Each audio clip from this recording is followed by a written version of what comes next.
Today I'm taking these half logs. This is elm, came from a lovely couple near Corofin. I'm taking this and turning it into these, with the thought that these can be nice blanks for the likes of my butter knives. Step one is to make it sit somewhat flat on the table, and we'll do that with the axe. So I just use the axe to try and take away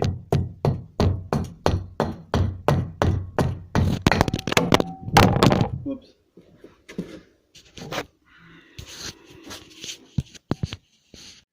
So I just use the axe to take away some of the most egregious high spots, and then we can go back to the bandsaw. And then mark the line I want and cut it. Now that we have one flat side, I can use that to reference off the table nicely, and if I can flatten this edge so that it rides along the fence, I can start cutting my boards. So we'll do that with the hand plane. Make a few passes, that's all I need. Doesn't need to be very accurate. I can get a rough idea with a ruler. Yeah, that's plenty good enough.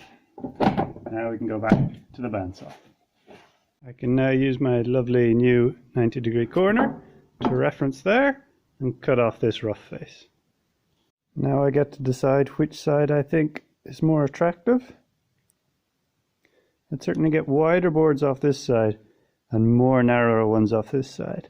And I think for me this side's more attractive, and I usually go with attractiveness over volume. So we'll put it like this and cut our boards. The last step is to cut off the live edge. I'm doing that because if we look at another piece, you see all those round holes? Those are all bug holes eating the wood. If we look, we can see the lighter coloured wood just inside the live edge. That's called the sapwood.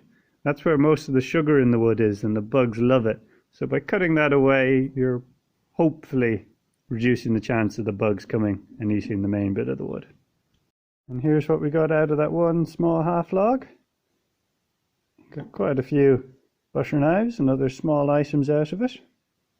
And here's what we got out of just a few chunks of log. It's amazing how much wood is actually in them. Ranging in sizes from bigger to smaller, but even most of the smaller ones still big enough to make a couple of things out of.